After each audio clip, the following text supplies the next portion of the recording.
Hello everyone and welcome to another most incredible game from the 23rd European Team Championship. It's from the final round and they're battling it out for first place. Anton Korobov of Ukraine versus Gabriel Sargissian of Armenia, and it's a beautiful game. You guys will enjoy it and you will want to show it to everyone.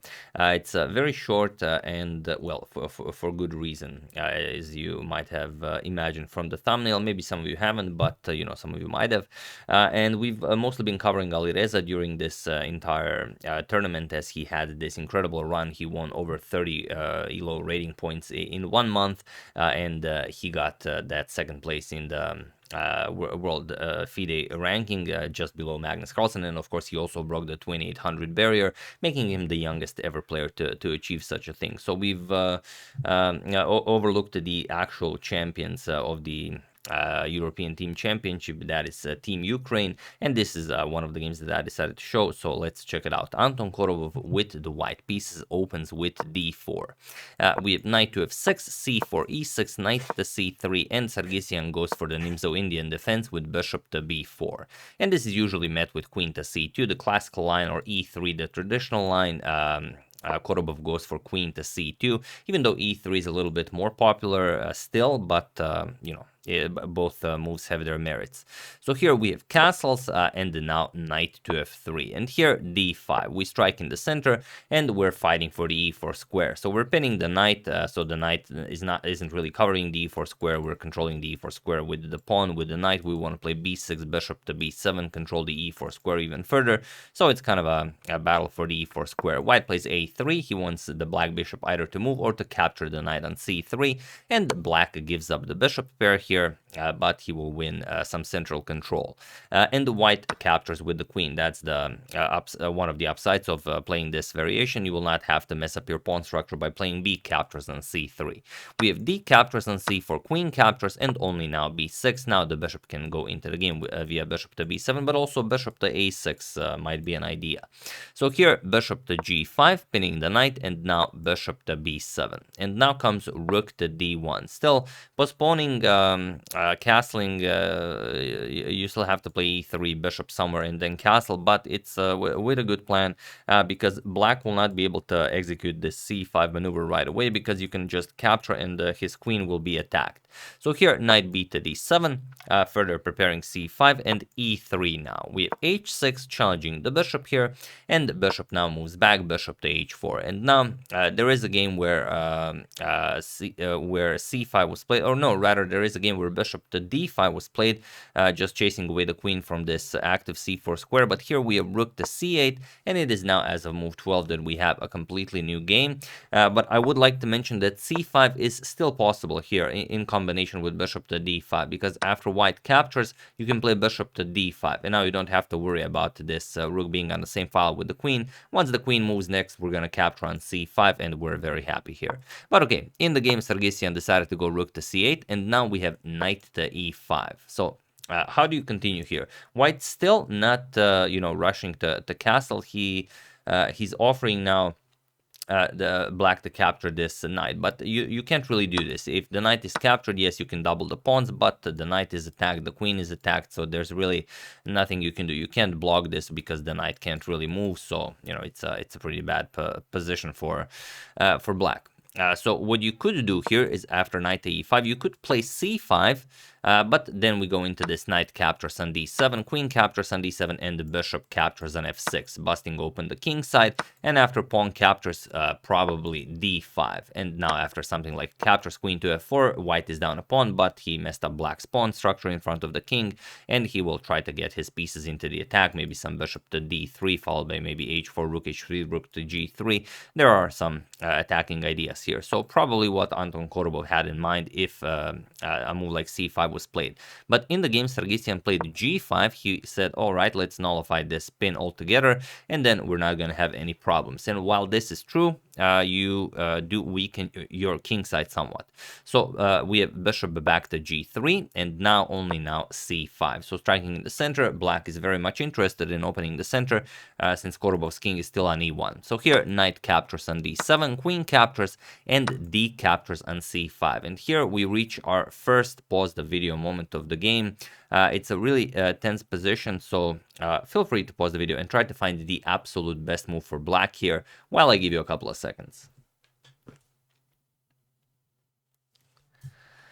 So for those of you who were able to do it, congratulations on figuring out that you have to part with your queen. And for those of you who just want to enjoy the show, it is of course queen captures on d1. That's the absolute best move here for black. Point is that after king captures on d1, which is the only move, we're going to play rook f to d8 check. And now where do you put the king? Of course, you have to go back, king to e1, and now we play rook captures on c5, and white has to give back the queen. If white doesn't do this, let's say white plays something like queen to b3, then rook to c1 check, for example, king e2 and knight to e4, and that's it, game over. There is no defense against rook to d2. It's just,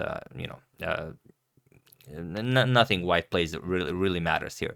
So you would have to give back the queen, and then the game continues. However, after this d captures on c5, queen captures on d1 wasn't played, rather queen to c6 was played, but now it's going to get a little bit easier. Now Korobov plays bishop to e5. He still doesn't allow black to just recapture on c5. First he has to tend to the knight. The knight here is hanging, so knight back to d7, and now we have bishop back to c3. So again, you can't really play queen captures because, it just wouldn't be all that impressive. If queen captures, then we can simply capture this knight on d7. It's a very, very, ugly position for black to face, because now if queen captures, bishop captures, yes, you can capture the bishop, but then white also captures the bishop on b7, and you are up a full bishop. So instead, after bishop to c3, knight captures on c5 was played, and now how do you continue here with white? Well, we're going to play f3. We're going to completely block this queen bishop battery, so we don't have to worry about such things anymore. Now we're going to develop the bishop and hopefully castle. And there are a couple of ways black can continue playing this. Black can continue with something like maybe h5. Maybe he can be the one that starts pushing. He can play queen to c7. There are some other interesting moves you can play. Queen back to e8 to open up this rook towards the queen. But in the game, queen to a4 was played. It's the move from the thumbnail, but this just loses the game for black on the spot. And it's really incredible, because this is it's still so very early on in the game, and it's hard to imagine that an offering of a queen trade can blunder the game like this. It's just incredible. So feel free to pause the video and try to find why this is so. While I give you a couple of seconds, you have to see not one but two moves at least.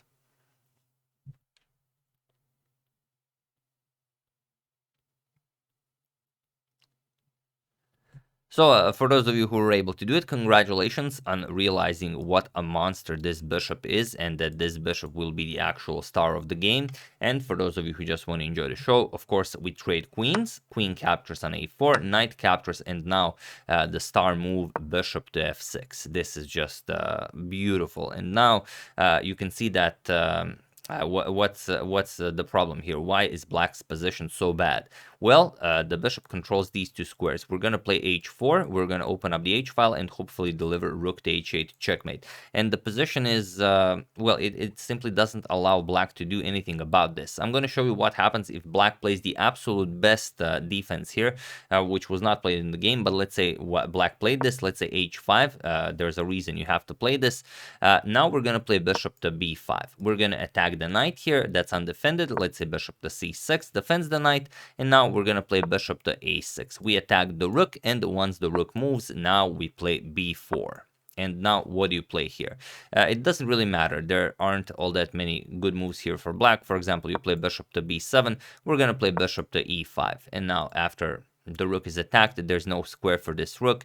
You either move and lose the bishop here, or you can't really go rook to e7, then a move like bishop to d6 comes, so you would have to capture here, and then bishop captures on c7. White wins the exchange. Black has no compensation for the exchange, and it's a winning position for white. So this is with absolute best defense. That's also completely losing, so no point in playing this.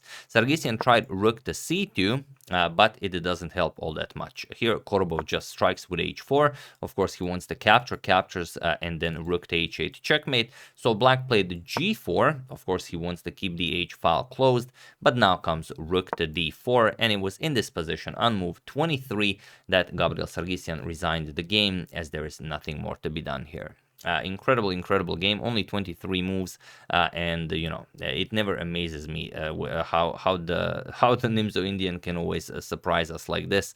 You know, sometimes by winning, sometimes by losing. But here, the game ended. Even though if the game had continued, the game would be you know, just as beautiful. So I'm gonna show you what would happen if the game continued. The problem is your knight is hanging here, and it doesn't really matter how you tend to this. For example, you move the knight. Now we play rook captures on g4 with check, and after king to h7, rook to g7 with check, king to h8, and now it seems like yes, there could be some windmill action here, but there isn't. You can't really connect the check with anything, but there is one tricky move you can play, and that is king to d1. You attack the rook and you ask what are you gonna do with the rook? Bishop covers c4, pawn covers this, bishop covers pawn, so the rook has to move all the way to f2, and now we're gonna play rook captures on f7 with check, king to g8, we're gonna deliver another check, rook to g7 check, king to h8, and now we can't really capture anything because our bishop is hanging, so we're gonna move the bishop to d4, and now we're threatening to pick up the bishop with discovery from the bishop on d4. So black, of course, will stop this, bishop to d5, now we're gonna pick up the pawn, so rook captures on a7, some more windmill action, king to g8, now rook back to g7 check, king to h8, and now a move like b4 really puts black in a you know, completely terrible position. For example, knight b3, we want to play rook to d2 check, just bishop to c3. And now whatever you play doesn't really matter because there's nothing you can play. All of your pieces are exactly where they need to be. And if you play something, bishop to a8, we can just play rook to g8 with a discovery here. And once the king moves the bishop to d3, look at this mighty bishop pair, completely incredible. And even if black tries to give up the exchange, we're not interested in the exchange. We're going to play rook to g7 check, king h8, now rook g6 check. Again, you can't block this, you have to play king h7, now rook captures on e6 check, we eliminate the defender of the rook, and next we're going to capture this rook for free, and of course completely winning. So that's why Sargissian decided to resign this on move 23, because he saw that after he saves the knight, there's no escaping the windmills. So yeah, really incredible play by Korobov, and really impressive how such a thing can happen. And it's really important to, you know, after queen to a4 is played, to realize that this bishop to f6 move is such a powerful move that there is no defense against all of the ideas that lurk in the position.